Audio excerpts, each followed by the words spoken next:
they don't have to choose us. They can go any place in the city and have their reception. They do not have to choose us, and they have chosen us. And there's no higher compliment than to get repeats, than to get multiple children, and for people to say, Marylou, you have to do my reception. You have to, there's no greater compliment than that. But instilling that confidence, and so while they're there, but especially when they leave, I always, one of the last things that I say to that bride is, I look her in the eye and I say something like, you can go anywhere in town. You have chosen to have your reception here. And I just want you to know, I am so honored that you have allowed me to be a part of your special day. Mm-hmm. That's not fluff. Mm-hmm. That is true. Mm-hmm. And yet I think that's very important. So we also tell them that they have made good choices. Try to get an idea. Who is your florist? Who is your baker? We do have a recommended list of vendors that we hand them on that initial meeting if they would like to have that.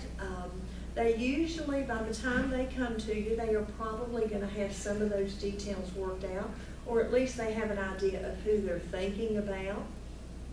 As you have worked with different florists, as you have worked with different bakeries, you know who is a good value. You know who is dependable. You know who is not going to be late. And so, again, instilling confidence, affirming their choice. Gosh, that baker, that florist, they have been here before. They know what to do. You have made such a great choice. They are going to give you great value for your money. You have made a wonderful choice. That is a great choice for you. You're going to be very, very happy with them. Another way is to say, you will be very happy with such and such as they handle your such and such. Again, instilling confidence, helping them just to know what they're doing, they are on the right track. And another thing that I tell those brides and I tell those mothers, I want you to know that whatever happens on your wedding day, we are here to handle it. Your wedding director is going to be with you. She's going to be with you for the rehearsal. She's going to be with you wedding day.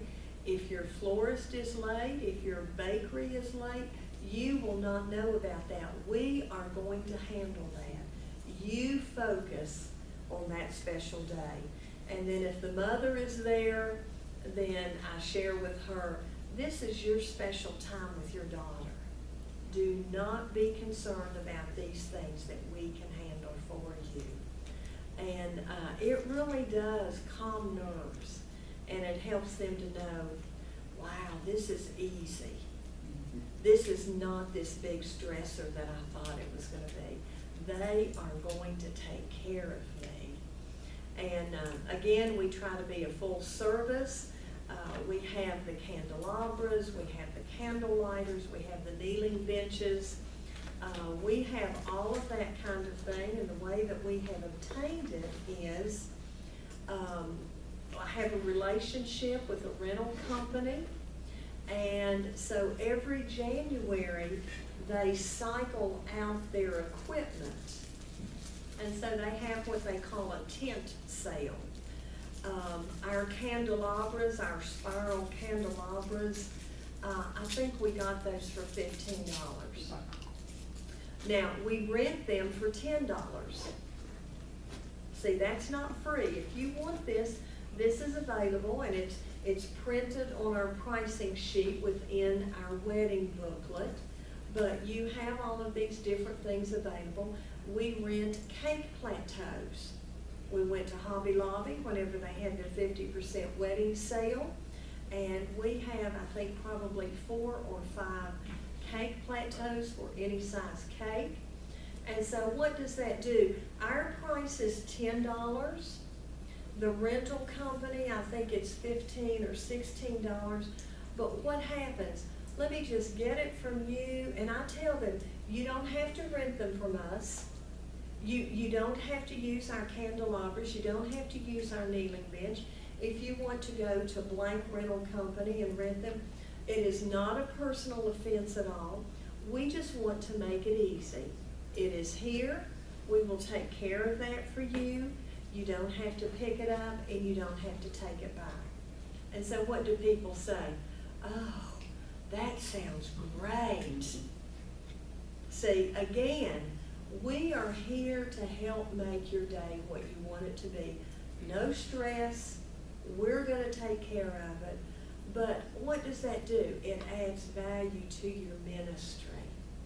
And most weddings, we get an incredible thank you note, heartfelt note from those brides, from those mothers. You know, guys, you just made it so easy, and I was nervous, and, you know, so anyway. Again, assure them that we're going to handle it. So what are the things that are most important? Number one, what is your vision? Bride, mother, what is your vision? Tell me what you see. What do you have that day? What does it look like? What do you want? What are some of the components in it that you want it to look like? Number two, what is your budget? And then number three, how many guests?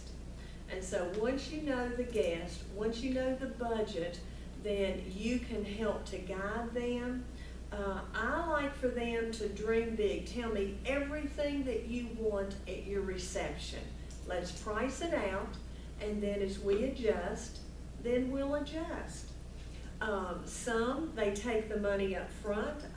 I don't have a contract. Fortunately, I have not had to have a contract, and I'm so thankful for that. But now I do send that bride, I do send the parents an email that has everything listed, which is almost like a contract.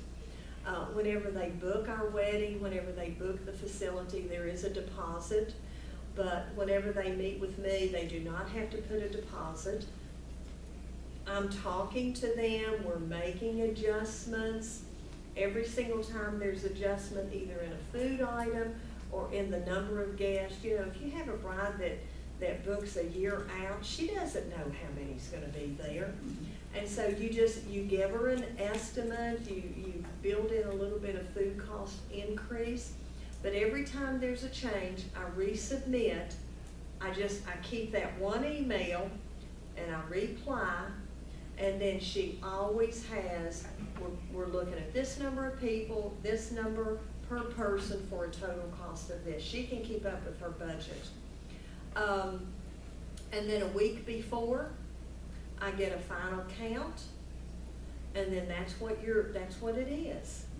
That's what we will be billing, and so I need a check then. And so that way it's just professional, and it just keeps it where it needs to be, okay? Okay, we have a little bit of time for questions. What questions do you have?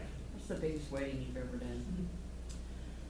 The biggest wedding I've ever done was probably $550. Really?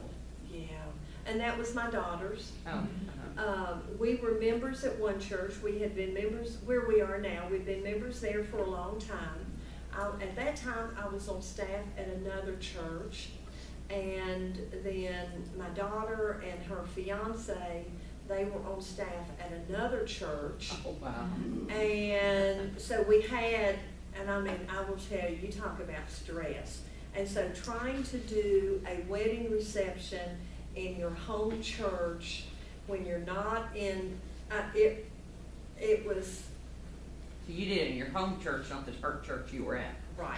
Oh, wow. Right. And so being politically correct, and it was really interesting. It was high stress, you know, because you have all these people, you don't want to be embarrassed, you do not want to run out of food, but you don't want to overbuy and over prepare. And so anyway, someone else. Okay, Mama of the Bride, what questions do you have? Well, it's actually gonna be fairly simple here in Texas. So, I won't be doing, I'm gonna be doing the wedding cake properly and helping with How wonderful. everything else, so hopefully it'll be low stress. Good, good. I am, since you mentioned that, I am appalled at what wedding cake cost. Oh. Appalled. I mean, and I hope I'm not gonna offend you, okay?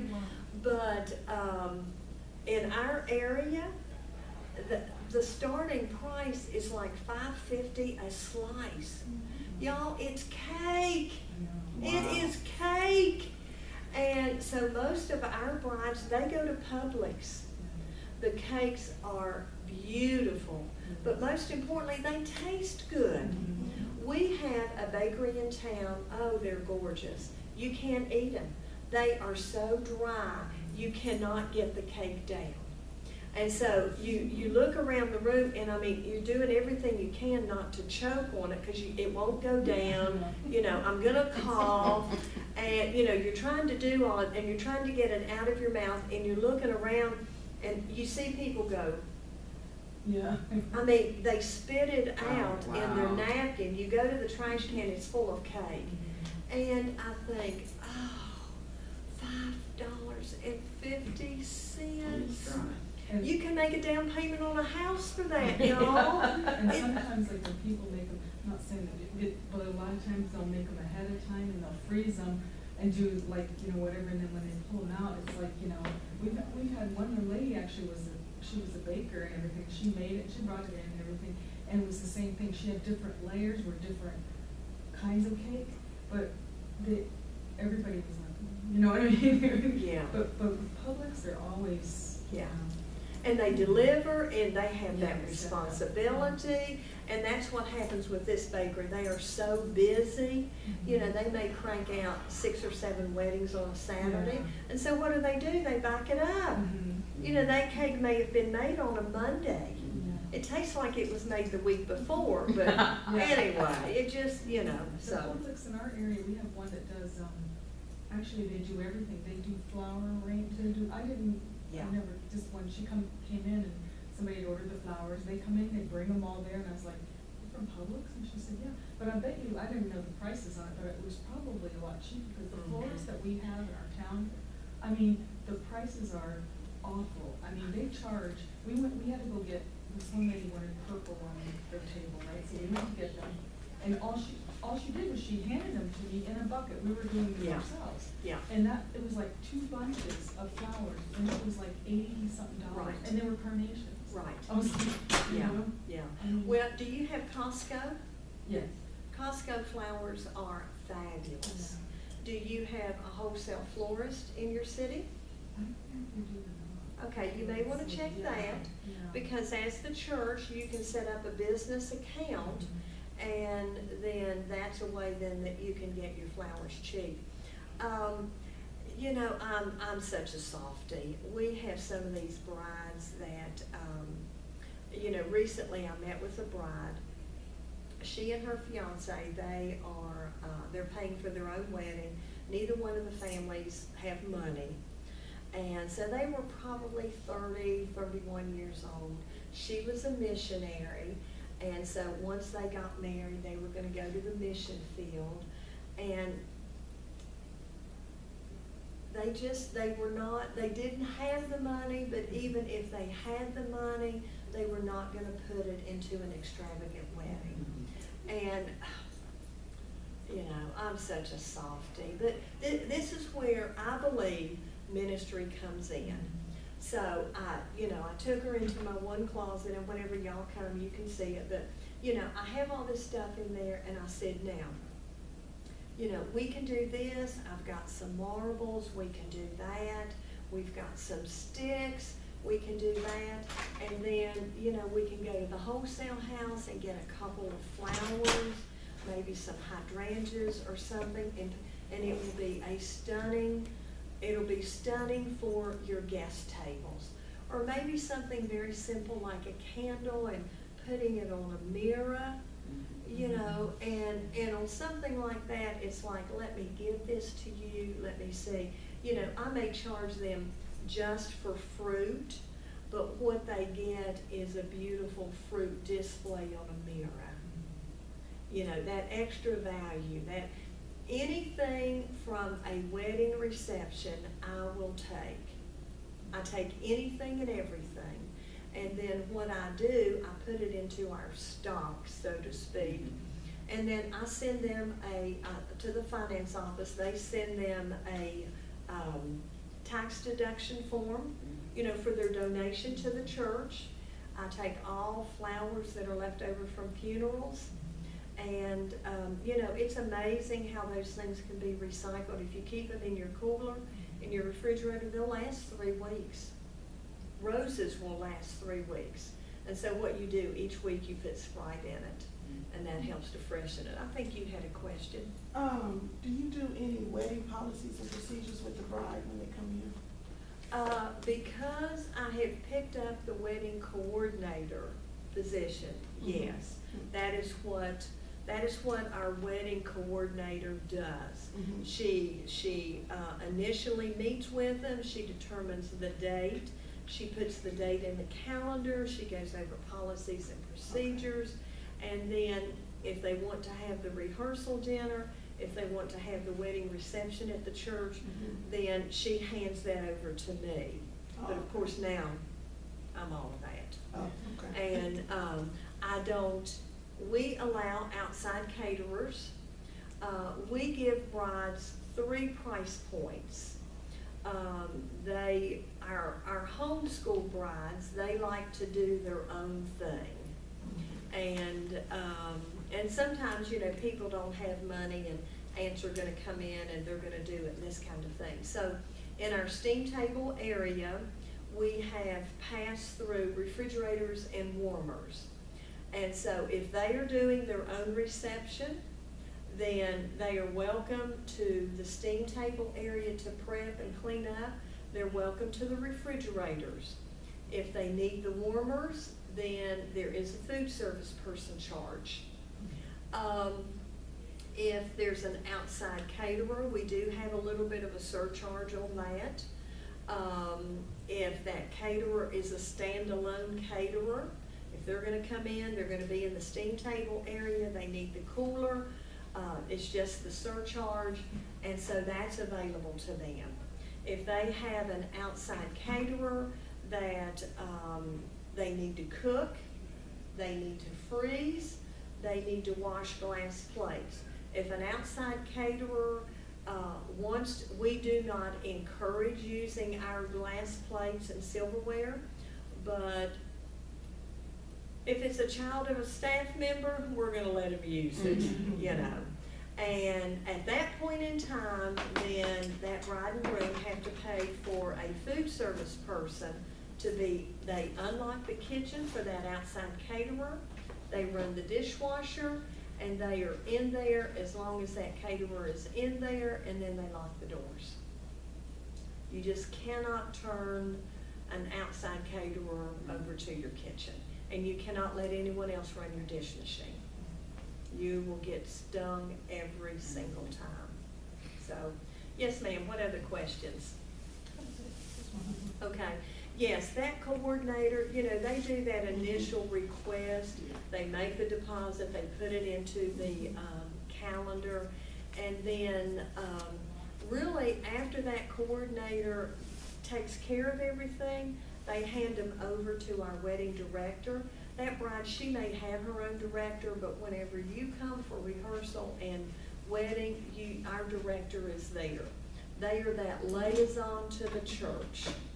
And so that director makes sure that all of our policies are enforced. You know, we've gone into the groom's room before, and it may be a Saturday, a big Alabama game, and it's 2 hours before the wedding, it's noon, and the groomsmen are in there watching the ball game drinking. Oh, no. And that's whenever you just have a major meltdown. And our coordinator, she said, she went to the groom, let me tell you something, I want every single bottle of liquor that is in here, or whatever, beer, whatever, I want it right now, and if you all do not get sobered up, there is not gonna be a wedding.